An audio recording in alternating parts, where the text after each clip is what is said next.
Hey everyone, thanks for joining. It's Corey of Blue Falcon Board Gaming. If you're new to the channel, I'm a United States Marine Corps veteran that started the Blue Falcon Board Gaming Group in the Ohio, Kentucky, West Virginia tri-state area with the hopes of promoting positive mental health through board gaming, as well as to make board games more accessible to the community by hosting and co-hosting free events, doing giveaways, and then also just getting to talk to people, get to learn about designers, publishers, other people involved in the board game community. Today I've got John with me from Terrible Games. John? Hey, how's it going?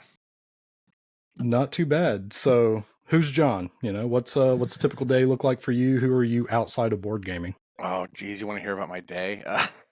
um, so yeah, my name is John De Campos. I'm based out of Baltimore, Maryland. I am primarily like my main gig is I'm a stay-at-home dad. I have an 8-year-old, and my spouse like works her butt off doing remote work, and I like drive the kid around and pack meals and all of that good stuff. But when I'm not doing that, I am the owner operator of Terrible Games. So I basically split my professional work time that I have when I'm not doing dad stuff between my freelance illustration work. And that's everything from like right now, I'm working on a game right now for a friend of mine named Gallon, who has a small indie pub company called Gallon's Games. It's called Mint Tin Monster Mashup. It's right up my alley because I'm a big like 90s kid, sort of horror, gloopy, slimy, popped eyeball kind of aesthetic. So I'm working on that as a freelancer, but it's also a little Mint Tin board game, which is always fun. I love working on other people's games. And then doing stuff that's from not just the design and artwork side of our publishing company, but also the administrative and like day-to-day boots on the ground sort of duties of running the publishing company.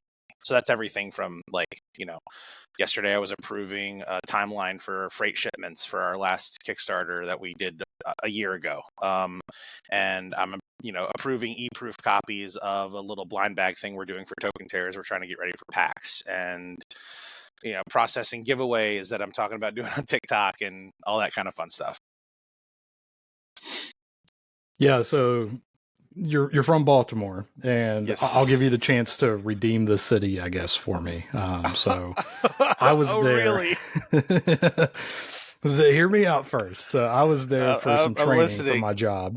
Uh-huh. All right, so I was stuck in the harbor there because it was with the government or whatever. So that's where they put me up, Uh-huh. and did not have a good experience at all. So Mm-hmm. the cops were involved, all of this other stuff. Okay, Got well, summons to no court. one in So Baltimore is going to apologize for the police here. yeah, I don't. yeah. That's just not. That's not a thing that's going to happen. I mean, we could say sorry, but we have no control over anything that they do. Like the situation with how the Yeah. police actually works in relationship to the city and the state is actually really messed up. Because anyway, we don't need to get into it, but it's a whole thing. Yeah, no, so basically though, like me and a buddy, we were walking in the harbor there and we were going to the steakhouse, and this couple was like wilding out on the side, and we're like, whatever, not our business. Well, then we just, we kept walking and we heard the very distinct sound of head on concrete. And we turned around and the dude had slammed her. She was in the bus lane seizing and stuff. So we ran over there. I was doing all the first aid stuff. My buddy was on the phone with 911. But we end up, cops show up. We tell them like, hey, we're here for training. Here's our IDs and all of that. But anything that you mail us, we're not going to get because like we're at this hotel. So we gave them all that info. But we end up getting a summons to court for the whole incident or whatever. Girl doesn't show up, which is typical in DV situations. I understand that part.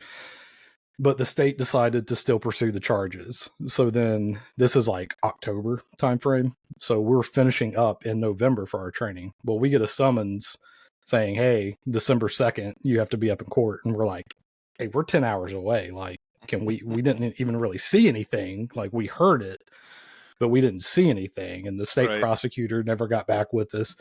The day that we had left West Virginia to start driving up that way, we were about 30 minutes into the drive. The state prosecutor finally calls us, talks to us, and we'd been blowing them up, like trying to reach them, email them, call them, all of that. And we'd been blowing them up and they didn't return our stuff. So they finally called us and they're like, yeah, we don't need you to come. We're like, oh, cool, thanks. Like, we've only had to take off work. Yeah, so I mean, to Baltimore be fair, has left a very bad taste in my mouth. Doesn't sound like you really visited Baltimore, though. It sounds like you were walking. Yeah, it was the harbor. A bad thing happened, and then the police got involved. And I would venture to put forth that if I visit anywhere, and I have to interact with the police in a real way, I'm probably not going to like going back there very much. Case in point, every single time I visited New Jersey, I've had to interact with police, and I just refuse to enter that state if I can avoid it. That has nothing to do with New Jersey. That has to do with their cops profiling out-of-state drivers. But I don't know about you. I'm not a big fan of the police, so I think you should come back to Baltimore, maybe leave no police this time. You can maybe, do all of the stereotypical Maryland things, like grab a crab cake, go see an Orioles game, have a natty bow outside in the nice weather. I could show you around to a couple show venues. We could see some metal bands. We have a really rich arts and music scene here.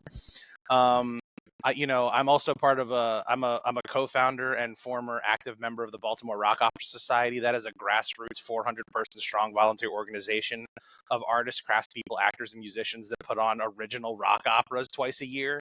That's freaking cool. Baltimore rules, dude. I'm sorry you mess with the police, but I like love it here.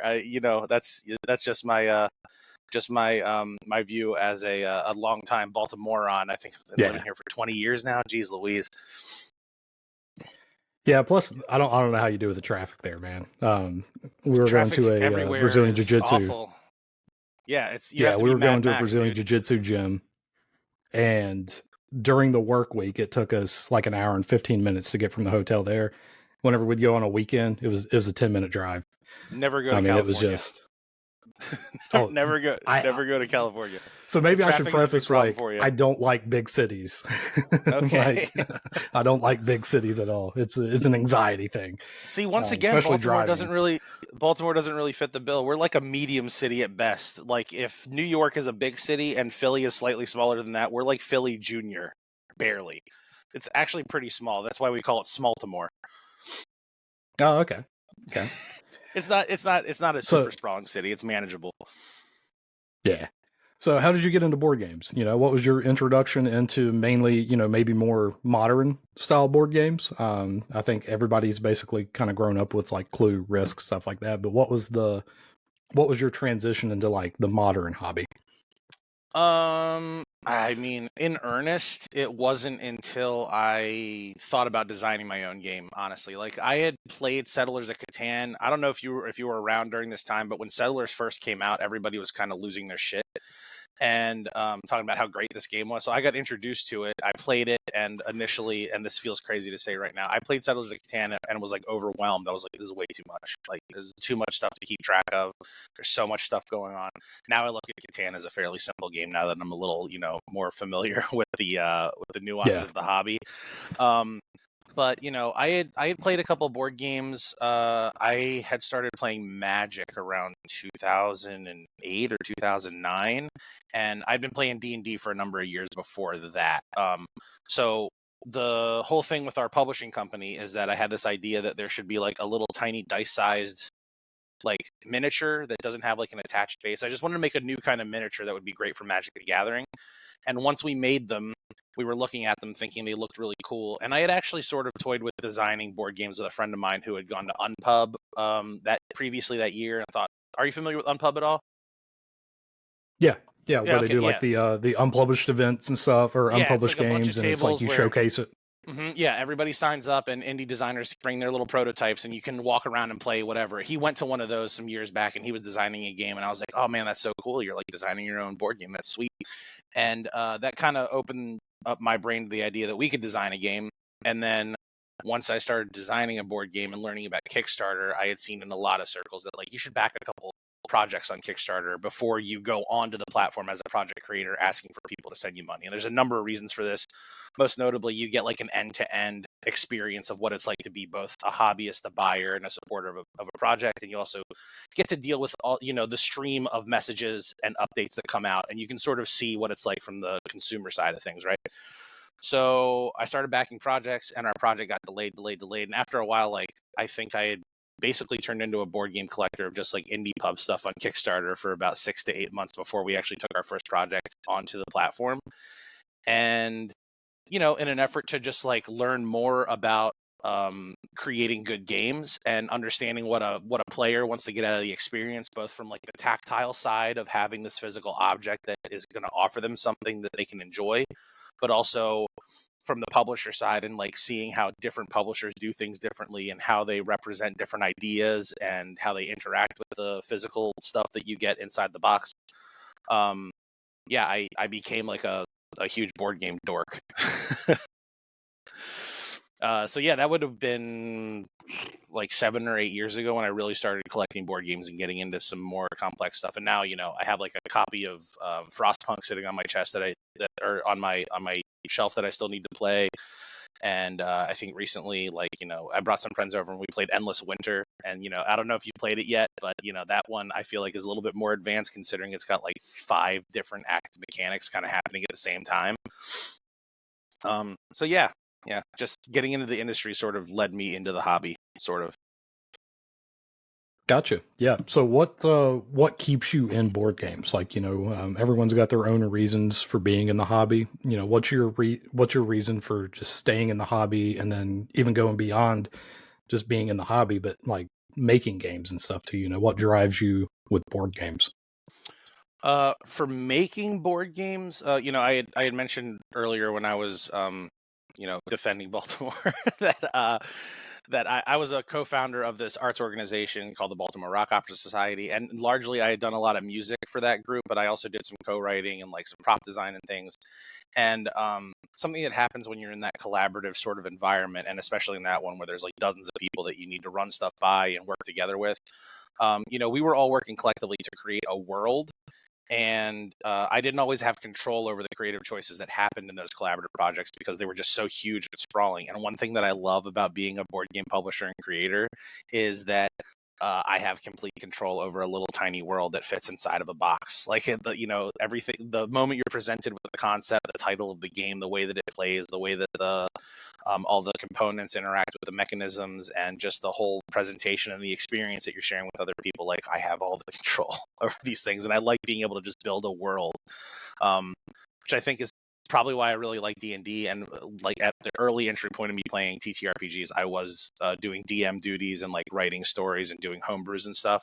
So I just really love the expansive amount of space you have as a creative person when dealing with board games to be able to make a tangible thing that you have a lot of control over and that you can just go crazy with and have lots of cool, you know, fun creative ideas.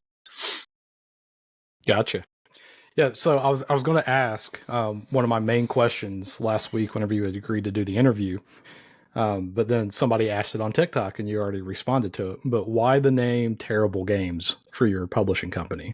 Yeah, we think it's like kind of fun and sort of tongue in cheek and is completely just off the beaten path of what you see in the board game industry, which is, and not to knock anybody, they're either very like sterile and matter of fact, or like very, very light and playful, like wordplay kinds of things, or, you know, like golden rhinoceros games or something. It's always like an adjective and an animal mashed together, and then they just put games at the end. So we wanted something that was going to make people just like question what they were reading and what our intentions were. I mean, I don't know. What did you think when you learned the name of our board game publishing company? What were you thinking? So like the first thing that came to mind with me was like, you know, the font style and everything, like it makes sense with the font style. Like you've got that metal style font and everything that you would see with like metal bands or punk bands or anything. Yeah. See, so like it makes sense. But then like I was also thinking just from like a marketing standpoint, like, okay, like I could see some issues that would pop up there. Like if you're, you know, it's not the same, but if you were just like, oh, bad games, like I could see people not looking toward that. So I was wondering the thought process, and you did a really good job with the TikTok that you had responded to, because terrible doesn't just mean bad; it also means to like incite terror.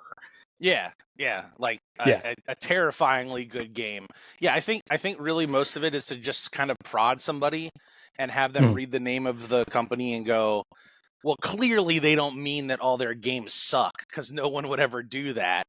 So it's almost like we're presenting this like conceptual challenge to people to come over and see if our games really are terrible in the literal sense of being like bad and not great to play, which, you know, is I just think it's kind of fun. But the other thing is that like our flagship product and the game and like intellectual property that we sort of hung our hat on as a company is our initial release, Token Terrors Battlegrounds, and Terrors is right there in the name. And we were trying to come up with a name, and co-designer and partner Phil Docolo, who's part of Terrible Games, is like, I want to put forth Terrible Games. I just think it's provocative and is kind of like challenging and will set us apart from the crowd. And I immediately just kind of loved it. So we didn't really discuss it a whole lot. We just kind of pulled the trigger and filed our LLC filing, and that was the end of it. Gotcha. Yeah, so you want to talk about Token Terrors? So your all's website is actually tokenterrors.com, Yep. where they can find everything for you all. Mm-hmm. But what's that initial game look like? Well, I don't know if you can throw images up on the board. I can't really. I have a box I can show you, but so the way the game plays is it is a nearly perfect information, low luck 1v1 semi-abstract skirmish game, and it really is kind of a skirmish game first. So what you're going to do at the beginning of the game, there are 7 factions inside of the box, so 42 miniatures in all. You're going to draft an army of 10 mini monsters and throw them into a bag and shake them up. The first 5 that come out are going to populate your side of the board. It's a 7x7 grid. The other 5 are going to go into the reserves area of their respective faction cards. Each faction has 2 asymmetric abilities, and you're going to go through a pretty easy turn structure where if there's different facing states that you can turn your guys around to indicate different effects. So you're just going to set everything to fresh at the top of the turn. Then you're going to choose 1 unit, command it 3 times, no more, no less. If you have any surge points, which are additional commands that you can accrue throughout different choices you make during your turn, you can spend surge to issue additional commands. If you want to get a surge after you're done with your activation step, you can rest that unit and earn another surge point, but now you've turned your back on your opponent, which means you can't evade any range attacks. And then if you have 4 or fewer tokens on the battleground, you'll reinforce from your reserves on any available edge space on that 7x7 grid until you have 5 out. And then it's your opponent's turn, and they're going to follow the same order. So experienced players can get through it in about 20 to 30 minutes. There's tons of variability. We include a light legacy feature inside of the box with 12 sealed envelopes with unlockable challenges that you can complete throughout your battles. There's a 40-page full-color comic book to provide lots of lore and flavor. And the miniatures are multifunctional, so you can use them for minions, budget minions in your favorite TTRPGs, and they make great token creatures for Magic the Gathering. And that's like our whole. That's the whole thing. That's the whole elevator pitch, really, really quick. Yeah. So what are the Token Terror battle blocks? Are those additional factions that can go into that season 1 game, or is that a separate, no, like that's a completely separate product? That's these guys right here. So this is like a little tabletop display. So during lockdown, I was kind of coping with the whole situation by just burying my head in work. And we had initially already planned to do like little 6-packs of the miniatures so that people could just get the minis to use for the stuff I mentioned at the end there, where like if they want a bunch of soldiers for D&D, or if they want some soldiers for Magic the Gathering or whatever, they could just buy 6 of our little dudes, right? As I was looking at the costs and everything associated with manufacturing these guys, I started thinking about all these really awesome independent designers that I know through the Board Game Design Lab, through my just like internet, dealings. And I was thinking, like, you know what? We could probably spend maybe like 15 to 25 cents extra per unit on these and just include all of the components for a solitaire game with the miniatures that uses the miniatures. So what I did is we developed 6 standalone solo games. Each one is themed after the faction you choose. So like this one right here is the soldiers, and you get the gauntlet. It's designed by a UK-based indie designer named Simon Beale, who's actually gone on to design and release other stuff. It's a cool little game, and each one is completely different. So we actually, when we did Token Terrors, we made the 1v1 game, and then like by the time the Kickstarter delivered and all the manufacturing was said and done, we had actually designed 7 games, because we did the 1v1 and then 6 solo games on top of it. Yeah, and your website's got it listed as season 1. Is there a expectation for a season 2? Yes, there's going to be a season 2, a season 3, and we're just going to keep on trucking as long as we can keep on selling them. As long as people remain interested, we'll keep making them. So yeah, season 2 is going to be our next campaign after VÁLKA, the one that we're gearing up for now. I'm hoping that we can hit the season 2 Kickstarter in the spring. And yeah, it's going to introduce 7 new factions: vampires, ghosts, branchlings is a new little like ent type creature, like junior ents that we're doing, vampires, dragons, myrmidons, these little exploding machine guys. And those are going to be backwards and forwards compatible with future seasons that we have planned, as well as all the season 1 guys. Very cool. So, thanks. You talked about, getting into TTRPGs, and you guys actually have your own too, called Repugnant, the world's most disgusting TTRPG. Yeah, which I love because it goes along with it. This is that whole brand, man. It goes along with it. I love it. Yeah. So what's the what's kind of gameplay look like for that TTRPG? Is it kind of like a standard D20 system, or did you guys switch that up a little bit? Or no, we how made does that our work? own. Yeah, we collaborated. I collaborated with Tony Vacinda from Plus One EXP and his like go-to graphic designer Johnny Iserina.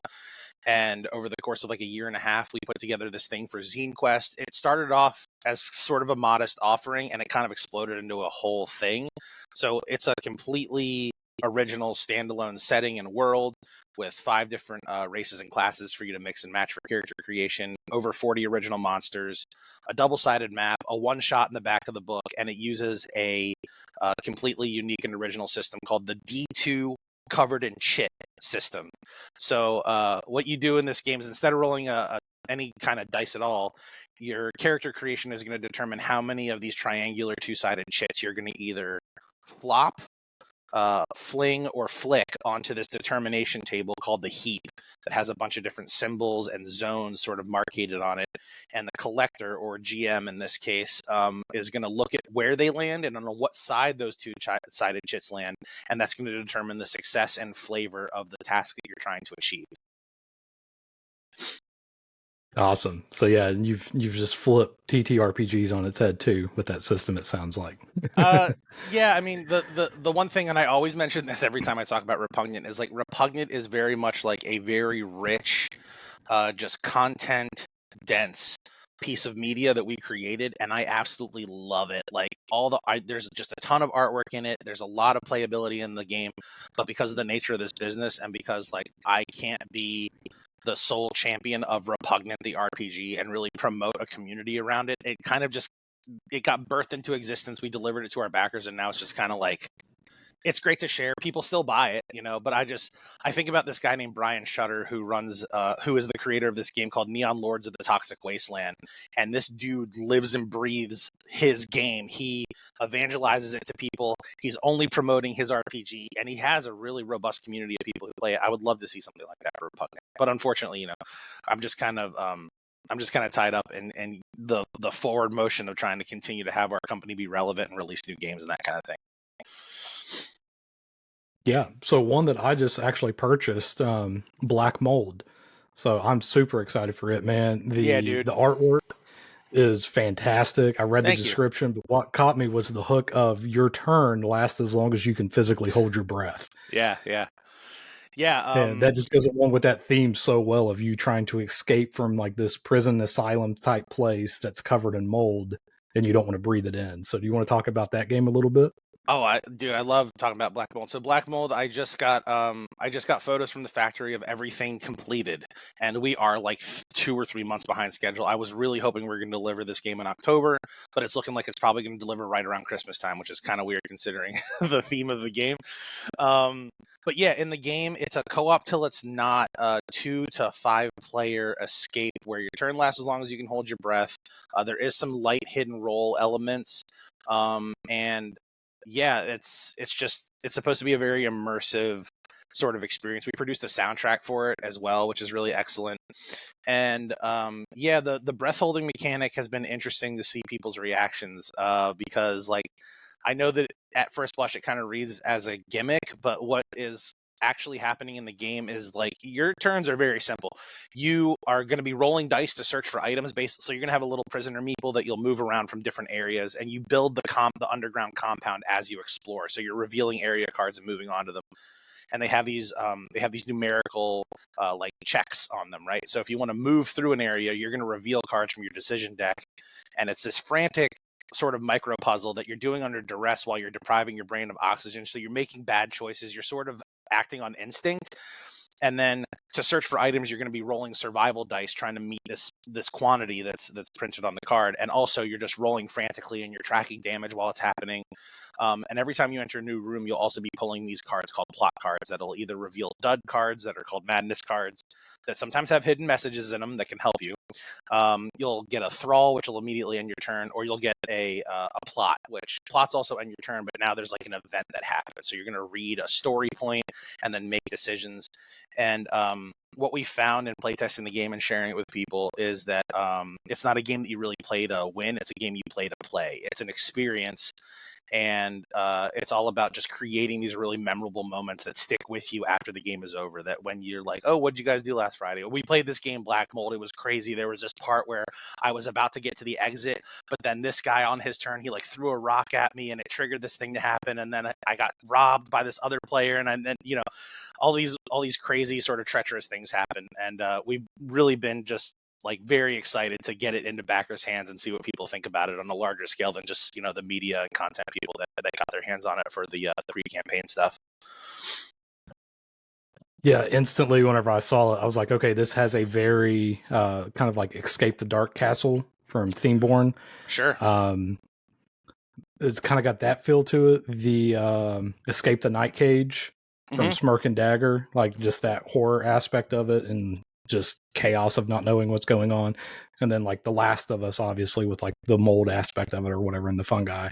But I'm just like, this is right up my alley. Like, this is my jam. Yeah, I hope you like it when you get it to the table. Oh, I'm sure I will. And I'm sure my group will too, because, you know, we really like those types of games and everything. And then like the horror aspect behind it, I like that you brought up that it's not something that you like try to play to win as a co-op. Because I think to have a good horror type game, like you shouldn't be winning a lot. Like then it's not, it removes that horror aspect of it almost. Sure. Yeah. The thing that I think works out really well to drive home the survival horror aspect of Black Mold is that every prisoner has their own asymmetric prisoner vitality track. So it's usually it's 16-ish spaces, maybe a couple more, and each one has either a blank or one of 3 icons. And as you conceal them with spore damage, you take different penalties.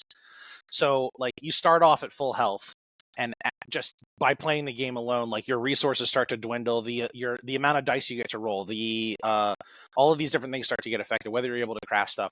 So like you're constantly toying with the idea of healing, which can make it so thralls attack you, and it does feel like, you know, it starts to the tension starts to mount, and especially with like the breath holding thing, where you have the power suggestion of other players who are sort of trying to tell you what are good decisions to make, and it's like, don't listen to them at all, because that's how you get got. You don't want to listen to other people because they want to escape.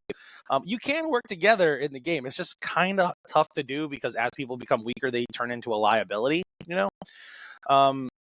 So yeah, I mean, it's been killing me this whole spooky season that we didn't have this game delivered by now, because I knew this was going to happen. I have seen probably like between 6 and 12 top 5 lists of spooky season games to get to the table for Halloween. And I keep seeing kind of the same like 3 with a couple different ones different. And I'm just like, man, I wish these dudes were playing Black Mold. I wish I could show them Black Mold. Yeah, so speaking of spooky seasons lists, one that you might enjoy that I don't think that gets enough love is Skeptics from UCAC Games. Is John UCAC out of New York or New Jersey? But he made it, and then Brian Motes out of West Virginia here, he helped edit it and then did some like co-design with it and everything. But it's really good, man. And basically, you're playing as investigators, and like you're the skeptics, and you're trying to prove the existence of different ghosts. And there's like I think 6 or 8 different ghosts that have their own abilities in the game that you're going through and everything. But it's got like this investigation side of it. You know, you've got different numbered rooms, and there's a little round tracker system that's a clock, and once the clock hits a certain time, then the ghost will appear in a random room, and you're trying to, you know, roll certain dice to in the same room as the ghost to prove its existence and stuff. But it's got like its own little flavor from different ones. So there's like a like a little boy type ghost or whatever that will slam doors and close all the doors that you've already worked to open and stuff. But it was kind of based off of like the Poltergeist movie and stuff. But It's fun. My only complaint with it, and John said he's trying to actually fix it with the upcoming one, is the board is just a little too small for everything that needs to go onto it. So you know the creator? I don't know him personally. I've talked with him though. I've talked with Brian a lot because I do a lot of stuff through Envoy. So showing off games for different publishers and all of that, and you get credit through Envoy. Basically, you say, "Hey, I want to show this game off." They send you a free copy, and you may have 5 appearances that you have to do, and then you get to keep the game for free. Oh, dang. It's helped build my collection quite a bit. Wait, so sorry, what's the program where you? So when you say appearances, what do you mean? So like a appearance. So if I just go into the catalog and say, "Hey, I want to show Australia," right? So I got Australia, which is one of my favorite games from Stronghold. I believe it was 6 appearances. So an appearance is counted as either a 3-hour demo block of like you going setting up at a store or a library or something and you showing that game off for 3 hours, or if you have a complete playthrough of at least 2 new people, then it counts as an appearance, and you have to track all of the stuff. If anybody said, "Hey, I would buy this game," you give feedback to the publisher and all of that. But each game has, depending on how expensive the game is, it depends on how much or how many appearances you have to do. So for like Saboteur or whatever from Amigo, it was like 2 appearances and you get to keep it. And you can knock out a game of Saboteur in 10 minutes. Yeah, that game is all right. Somebody gave it to me recently. I played it a bunch. It's got some good decision spaces, but yeah, Saboteur can be a quick one. Yeah, and that one's one that really thrives with 6, 7 players. Like you want a higher player count with that, because then it's just kind of too easy to figure out who's the Saboteur. But yeah, it's a Double Exposure Inc. It's their Envoy program. They set up at a lot of different conventions and stuff. So like at Gen Con, usually there is a kind of like, not the exposure hall, but there's like a play area basically, and they've got all of the heralds. That's what they call the people that volunteer with them. They have all the heralds showing off different games. They'll provide convention support for different publishers. So publishers that want to work with them, they may be set up at a convention. They say, "Hey, we need 2 people to run the booth for us or help us run the booth." They'll push out an email to all of the heralds, say, "Hey, if you're going to this, if you do 20 hours with this publisher, they've agreed to, cover your badge, and you may also get like, $50 worth of product or something from them." Sure. Okay, not too bad. Definitely something I would want to look into. One of the biggest obstacles we have as an indie publisher is just getting more exposure, because if you don't have like a really robust marketing budget, it's just harder to get your games in front of people, and especially with stuff like Black Mold, where the game really does require like somebody who kind of understands the game to get people through a teach, versus the rule booklet, which is just like, it's a hard line to walk when you're putting a rule booklet together, because I personally just want the rule booklet to be like infallible. Like if there's a question, if there's an edge case of any kind, anything like that, you need to be able to go to the rule booklet and find clarification and get a ruling on whatever that is. So I usually tend to like be very thorough, but what I end up with a lot of times with these rule booklets that cover everything is just like, sometimes they're a little bit tough to ingest quickly to really internalize the rules. So I just, with Black Mold specifically, I found that like when I sit down with people and teach them the game, they immediately like get it and they're like, "Yes, this is awesome." When I've done cold play tests where I just hand the game off to people, sometimes they run into a couple stumbling blocks just because it's hard for them to understand that, like, yeah, you can do as much stuff as you want during your turn, provided you're not breathing. Like you just, as long as you're not breathing, you can roll all the dice 20 times. You can, you can reveal cards, as much as you want until you run out of cards. But yeah, I mean, as far as like getting your games in front of people, that sounds awesome. Yeah, and the good thing with Envoy too is like you have to certify in that game or whatever. So like when they sent me Australia, I think I'm remembering correctly, but it's basically like from the time that you receive the game, you have 1 year to complete those appearances. If not, then I don't know what happens. I don't know if they like charge you for the game. I haven't hit that point. I've knocked out all of my appearances and stuff, but like you have to set up a certification with one of the more senior heralds or whatever. And like for Brian Motes from Skeptics, he's over West Virginia, like he's over that kind of region. And it's not always him, but like you get set up with somebody more experienced and you basically have to give the pitch to the game to them. You have to go over the rules with them, and they'll be like, hey, you missed this.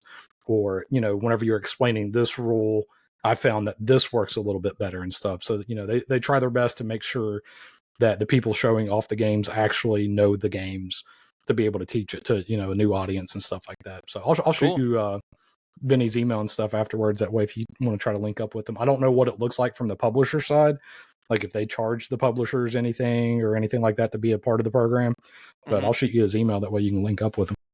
Cool. Thanks. All right. And then the main reason that we wanted to do the interview is your upcoming Kickstarter. So, you want to talk about that? Give us kind of a sneak peek of it. Yeah. Yeah. Let's do some plug-in. Okay. So I have a preview copy right here. This is VÁLKA. And VÁLKA is the first terrible games release that does not have illustration and artwork done by yours truly. This is done by an artist based out of Australia named Brooke Penrose.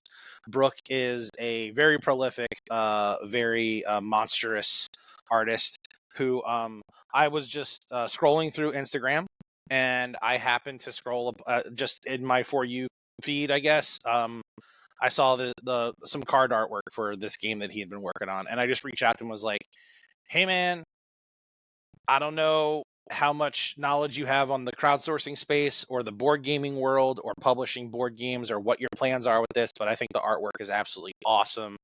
I kind of get a vibe that like you and I have like there's an artistic and creative kinship here. I think that your work and my work kind of like match like tone, and we might be a really good publishing company for this game, especially if it's your first release, because we've done a couple projects and we can give you a lot of really good guidance and help you develop the game. I don't know what state it's in. And it took him a little while to come around to it. He thought about it and decided to team up with us. And over the last like 2.5 years, I've been helping Brooke develop the game and get it into a slightly more involved, like I wanted to give more player agency to the way the game worked. The initial design was a lot of dice rolling, and especially coming from like a Magic the Gathering sort of background where like I like to see like plans come to fruition and have little micro win conditions inside of the game that you're internally trying to achieve without the other players knowing, and getting really good card interactions and having your plans work out for these big bombastic explosive moments where you're clearing a bunch of enemies and feeling like you're doing really good. And then when we were feeling like we were about 6 months out from going to launch, which was a false start, I saw a contest for a solo game contest, and I was like, there's a solo game in this game. And I talked to Brooke about it, and he kicked around some design stuff, and we developed that. And now we have this really awesome Lone Quest player mode where you just play by yourself. And I've almost even toyed with the idea just to like turn some heads in the board game industry to go like, this is VÁLKA, the Lone Quest solo game, and there's also a multiplayer. But usually it's like this is a 2 to 4 multiplayer game that also has a solo mode. Anyway, we're not going to do that because the multiplayer is really, really cool and really interactive and fun. But it is also sort of like a pub game. It's like a beer and pretzels sort of like filler kind of game. And the main thing is like, if the gameplay doesn't like totally blow your hair back, given that it is like a 20 to 35 or 40 minute like multiplayer card clasher, just for the artwork, it's worth the price of the ticket on this one for real. There's just so much beautiful art. There's, I think, 180 cards. 70% of them are unique illustrations. So like every single helmet, shield, weapon is a unique thing. All the fighter characters in the deck are unique cards. Every single encounter card you have for the Lone Quest has a unique illustration on it. There's a freaking printed cloth mat for the Lone Quest that's like on canvas. It's really nifty. And yeah, it's a beautiful looking game. It's a really fun one, especially if you have like, I think right around 4 players is where it really sings. And yeah, it's been a long time in the making, but I'm really excited to get it onto Kickstarter on November 7th and see how we do. So what's gameplay look like? What's your objective? Kind of, can you give like an overview of like a round or however it's structured? Yeah, absolutely. So the tagline for the game is no hand limit, no casting cost, no action points, no mercy. So this is a card battle game that kind of bucks the common convention you see in card battle games, which many of them just borrow a lot of mechanics from Magic the Gathering, if we're going to be real. So this one doesn't really do that. This has something we call the battle line system. So basically, you're going to get 10 cards at the top of the game. The number of cards that you want to play on your turn is completely up to you. You can empty your whole hand, or you can hold on to stuff for later in game. That's really sort of the key to the strategy of this game. Is it's about tempo control, because what you're going to be doing is you're going to be placing up to 4 fighters in a front line. So that's a horizontal tableau. And then there's going to be 4 fighters beneath them in the back line. The backline fighters can be placed face down as traps. You can buff them with buff cards with like weapons and stuff. They can be exchanged, rearranged, returned to hand, whatever you want, but only while they're in the back line. The front line is set, and those are the guys that you're going to be using to attack. So you'll just say, like, this guy attacks this guy, and every card has 3 basic stats on them. So there's a strike score, a health score, and a shield score. So if I have a strike 3 and I target a shield 2, I just deal 1 damage to it automatically. And there's sort of different ways that you can combine your frontline fighters to take on tougher opponents. So you can do a team strike where you combine strike values together and deal 1 damage to a target that's weaker.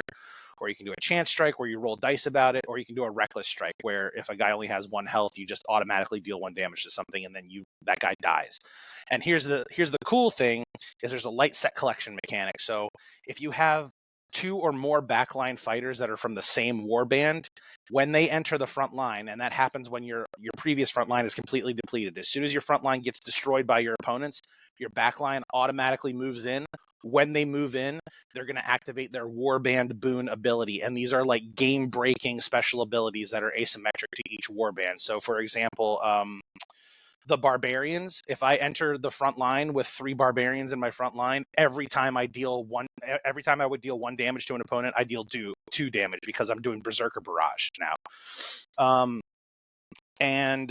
Basically, like, damage accumulates. So there are damage tokens that you place onto opponents when they take a sting from one of your fighters.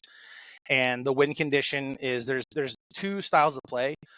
You can do bounty mode, where every fighter has a little infamy score in the top right corner of their card, and that's worth like some amount of points. Let me see if I can find one here. Oh my gosh, I can't believe there wasn't one like right at the top. Yeah, okay. So this is a really weak dude. So this is Snapping Weed. And Snapping Weed has an infamy of 1, a strike of 1, a health of 2, and a shield of 1, right? And there's the little warband ability right here. So when I kill Snapping Weed, I'll claim it to my bounty pile, and that'll be worth 1 infamy. The first player to reach 10 infamy triggers endgame. Everybody else who isn't that player gets 1 more turn. When it gets to the beginning of the endgame triggering player's turn, the game is over, and whoever has the highest infamy score wins. Or you can do annihilation mode, where you just have to be the last player standing. So if everybody else's backline and frontline are depleted and you have anything in your front or back lines, you win the game. Very nice. Yeah, it sounds fun, man. I could definitely see it being like a pub game and stuff too. You're just sitting at the bar, just battling it out. Yep. And it feels like the thing that like I have seen some stuff with players who are playing it for the first time where like they're like, I don't have to spend something to play a card. Like I can just, like, how many of these event cards am I allowed to play on my turn? I'm like, as many as you want, as long as you think as long as you're sure it's the best idea to use it now, because like there are different points in the battle where you need to recognize as a player that like, this is when I want to do Lightning Bolt. This is when I want to do Fire Blast. This is when I want to use the Grave Robber. This is when I want to, like there's different points where those choices are a lot more pivotal and a lot more helpful than they would be if you just burn through them at the top of the game. And you're like, oh, I'm doing so good. If you run out of cards early game, you kind of mess yourself up, because then you just, you don't have resources to be able to stay engaged and have an impact on everybody else's turn from round to round. Right, so it's like its own little resource management type aspect of it. Of you don't want to blow your load up front, yep, and then not have anything to do for the rest. Exactly. Awesome. You said November 7th is the launch date. Is there anticipated price point at this moment? Right now, we are planning on doing this game for $29, which is an insane deal given the amount of content. And kind of the plan for that is that like. This is sort of a balancing act that any indie publisher needs to look at, like the safe amount of money to make sure that like even if we just barely hit our funding goal, would probably be closer to 35. But I'm hoping that like at 29, we can scale the number of backers we have to the point where we can afford 2,000 units in manufacturing, which would make it so that a $29 price point makes sense. So we're going to go in with 29 as a Kickstarter price. It's probably going to be between 32 and 35 in retail. And then we're also doing some exclusive content on the Kickstarter campaign. And that is this Kickstarter exclusive gift called the Animal Familiars Booster Pack. So this is going to have 8 Animal Familiars inside of it. And this will only be accessible if you back us on Kickstarter. And then we're also doing the Dark Shadows expansion. And this is a 20 card expansion pack that is probably going to sell for between 12 and 14 bucks in retail, but we're giving them away as a free thank you gift to all of our Kickstarter backers as well. So in all, you'll be getting about $40 worth of value for 29 bucks. Awesome. And how long do you expect to run the Kickstarter for? 2 weeks. There we go. 2 weeks. I just wanted to bring that up. I saw somebody had questioned it in a TikTok video and stuff, and you had a really good response to, why. Because I think with Kickstarter, you have to do, what is it, at least a week, but no more than 60 days, I think is what Kickstarter will allow you to put as your goal or whatever. So do you want to talk about why you guys chose only 2 weeks? I think the typical is kind of 21 days to 30 days is what most people do. So what's the thought process behind 2 weeks? So with VÁLKA, because I'm just a huge fan of the game, and I think that the artistic power of Brooke's work is really going to carry us quite a bit. We're sort of treating this a little bit as an experiment for our company. So we've never done Kickstarter exclusives, and we've never done like a deep discount on stuff. Like with that 20 card expansion pack, like that is going to be like around 10 bucks in retail. I mean, at cost, it's probably going to be like 2.5 or something like that. But we typically haven't done stuff like this. And, as an indie publisher, we really need to try to utilize whatever tools we can in order to be successful. And, there are people who have really strong thoughts about Kickstarter exclusives or price discounts and this, that, and the other thing. And at the end of the day, like, I just want to try and do the best thing I can for our company to begin to, become profitable and do what we need to do in order to be successful and start to maybe pay the people who have been busting their butts trying to make this thing happen. So the 2 week thing is also working in conjunction with the way we're structuring the pledge system, which is there's not going to be anything but the game. There's going to be a $1 pledge to follow the campaign along if you don't have the dough to back during the campaign. And then the other one's going to be 20 to 29 bucks. That's it.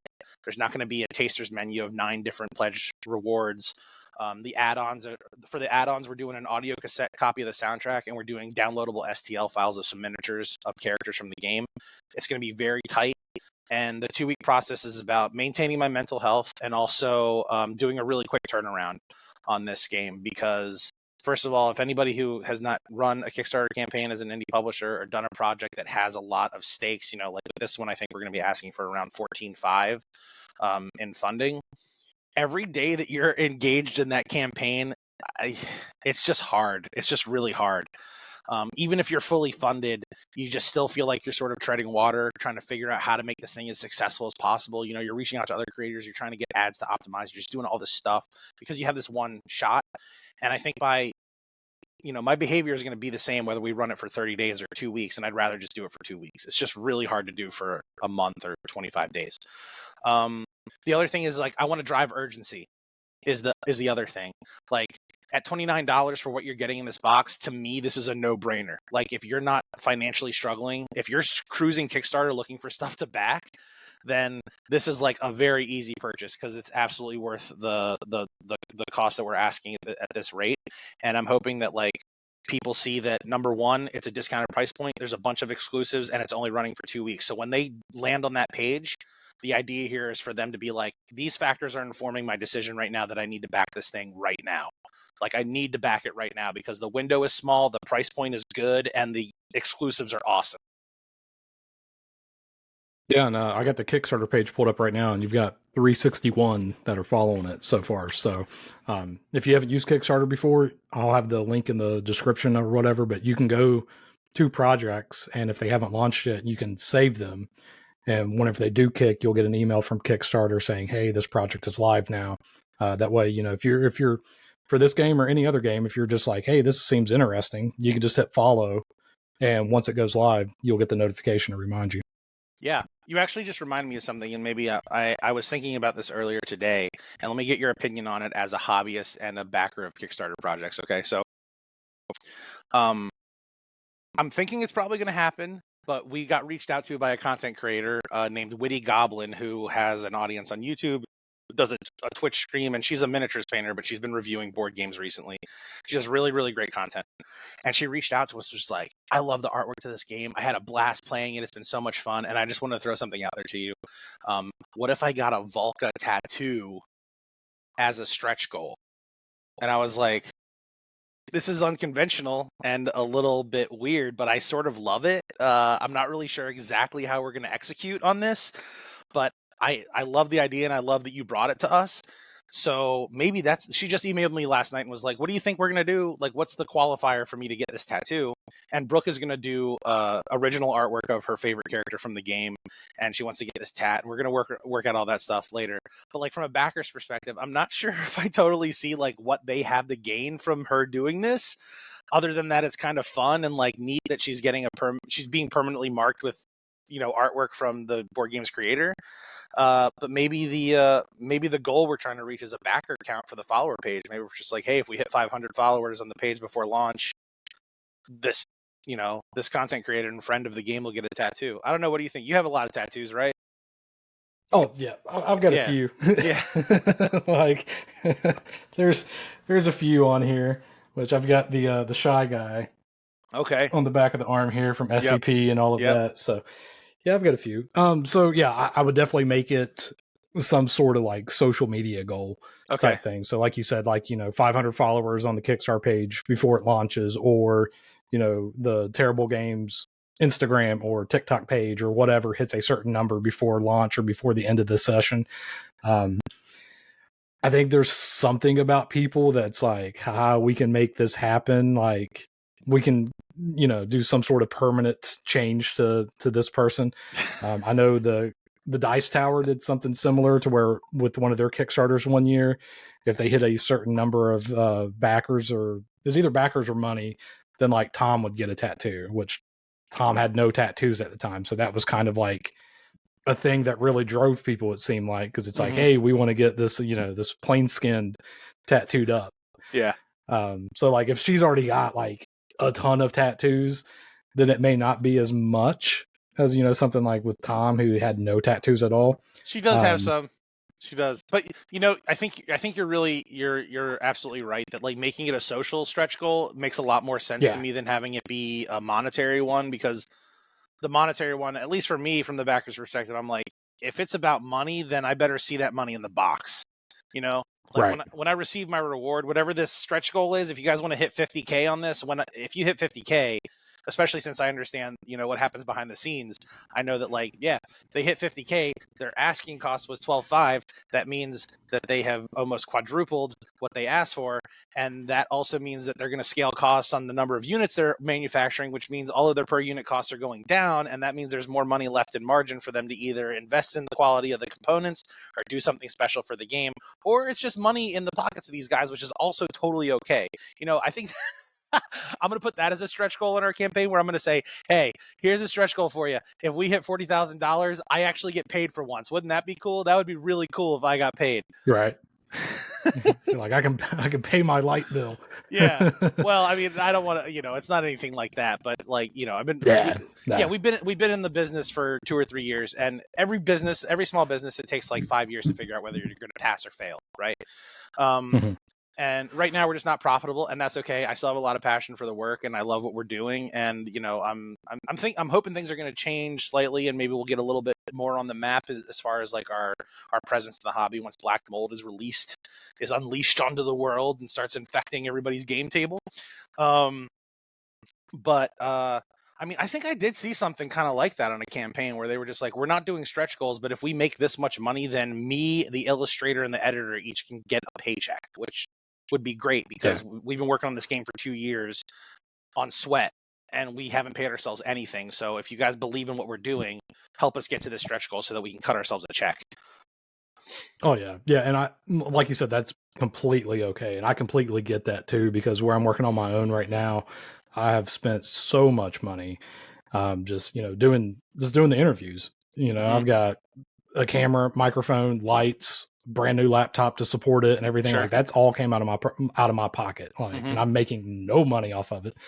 I think I've got like $8.50 from Facebook that's like waiting for me to hit $100 or something to be able to actually get paid.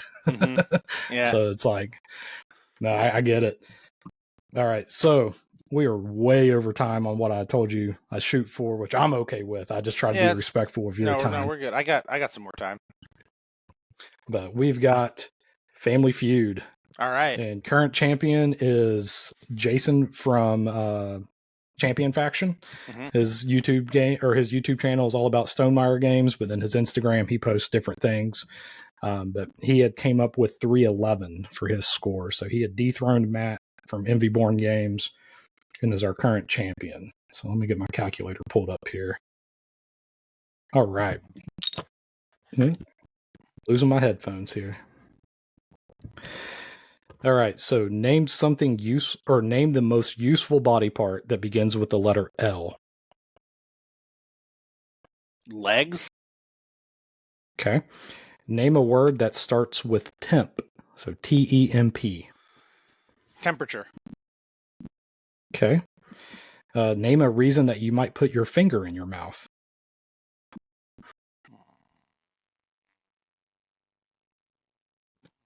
There's a hair in there. Okay. I'm going to be gracious on that one. Nope. I got to keep it real. I got to keep it 100. Biting your nails. Okay. Because I'm a chronic nail biter. My fingers are in my mouth constantly because of that. Name a business that might be very busy on Valentine's Day. Florist. Okay. And then fill in the blank. Blank shine. Star. Star shine. All right. So we got name the most useful body part that begins with the letter L. You had said legs. That was number 1 at 77. Boom. Name a word that starts with temp. You had said temperature. Number 1 at 45. Name a reason you might put your finger in your mouth. You had said bite nails. That was number 3, but not very far behind number 1 at 20. Okay. So number 1 was pick teeth at 23. Yeah, that makes sense because normal people do that. Not everybody bites their nails. Well, number 2 is at 22 points, and it was lick or taste. And I'm like, why are you licking or tasting your finger? Like maybe if you've got something on it, icing or like mashed potatoes or something while you're trying food, you might put your finger. But just like use a spoon. Come on. Yeah. Well, I've got a newborn right now too. She just turned 3 weeks, and I'm just like, yeah, I'm not playing like is it poop or chocolate? Like I'm not playing that game. Name a business that might be busy on Valentine's Day. You said florist. That was number 1 at 74.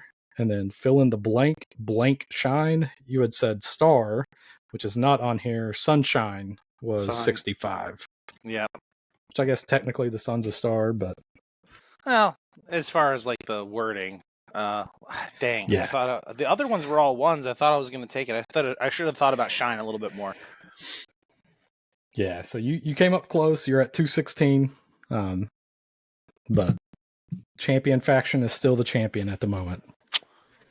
Very good. Well, maybe some other time. Maybe next time. It was a valid try. Valid try. Thank you. So you want to plug social medias, all of that? Where can people find you? Where can people find Terrible Games at? Yes. So you can find us at tokenterrors.com or terriblegames.info. On the Instagrams, we are under Token Terrors, if I'm not mistaken. Let me see really quick. Go home. Go back to your home. Yeah, at Token Terrors, one word. On the TikToks, we are at Terrible Games. Why do I just not know this? Terrible_games. At Terrible_games on TikTok. And then on Facebook, if you search Terrible Games or Token Terrors, you'll find us. I'm searchable on social media under the pseudonym GhostBat for my artwork. That's ghost_bat on Instagram. Or you can look at my artwork on ghostbatart.com. And that's it. If you're listening to this and you listen this far, go follow the VÁLKA campaign Kickstarter preview page, please. We would appreciate it. It's super helpful. Yes. And I will have all of the links in the video description as well. Yeah, I'm excited for it, man. I'm excited for Black Mold, and then as soon as VÁLKA comes up, I'm going to back it. That reminds me also, if you're watching this, if you're listening to this show, watching this show, whatever, if you're interested in Black Mold, the late pledge is still open. So you can pre-order through our site, which is totally cool. I just have to manually input your info into our pledge manager, or you can access the active late pledge manager for Black Mold now and just roll in your order with all of our Kickstarter backers, which, as I mentioned before, games are going to be delivering in December. So you basically could just skip the whole part where you backed us on a campaign a year ago and become a Kickstarter backer basically today and receive games along with everybody who backed us on Kickstarter at the same time. If you go to the pledge manager and grab a copy now. All right. Well, John, I had a blast, man. You've been Corey. fun to talk to. Yeah, dude. I appreciate you doing this. Thanks for having me. Absolutely.